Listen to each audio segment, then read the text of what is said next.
So thanks for joining us in this edition of Renovation Time. So this is part 2 of custom showers. So as I say, spend the money on the substrate so that when your shower is done, it's going to last basically forever. Last week we talked about the barrier-free shower bases in Weedy, the wall system, and the screws or the fasteners you put it on with, and the Weedy goop. So this is, again, very expensive, but this seals all the joints of the shower when you put it together, and it's expandable, so it'll actually move, expand, and contract with the different seasons, especially in Canada. Now we're going to talk about how to install tile, for instance, and what type of silicone to use. And with the new tiles now, they're so dense and hard where you buy actual tile bits to drill them. So the first thing is on the walls of a shower. You do not want to use mastic. So mastic is great and it's a tile adhesive, but you want to use it. You can use it on a backsplash in a kitchen. You could use it if you're doing tile backsplash on a vanity top.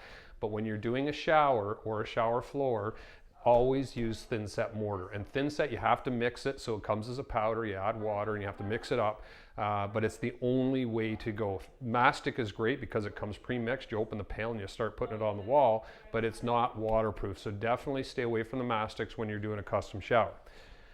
The other thing we always talk about to our clients is what type of grout to use. There's all kinds of different grouts out there. You can spend $15 on a bag or you can spend $70 on a bag. This is called power grout and this is all we use. And if you read it, it's actually, it's highly stain resistant, never needs sealing because people are concerned when they're taking wall off, they don't want to have mold and mildew. So always use a good power grout. The other thing, this is fast setting, but it's also crack and shrink resistant. So you don't have to worry about it shrinking and getting a small crack in your grout. So power grout, and we sell it, and we've installed so much of this and we love it. So that's another thing to consider when you're doing your shower. Silicone. So when you're siliconing your shower, there's all kinds. There's latex caulking, but use a 100% silicone.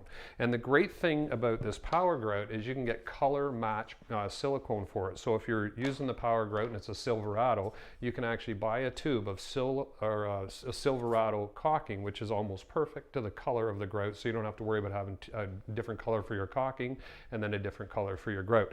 And lastly, tile bits. So when you're doing tile on the walls, a lot of people don't know how to actually drill through the tile. So make sure you go buy a tile bit. You might go through a lot of them with the new tile, but certainly worthwhile. So that's it for showers, and we'll come back next week and we'll continue to talk about weedy niches. Renovation Time is brought to you by Andon Kitchen and Bath Center. Visit their showroom at 1985 Lansdowne Street West, just west of Braley Drive.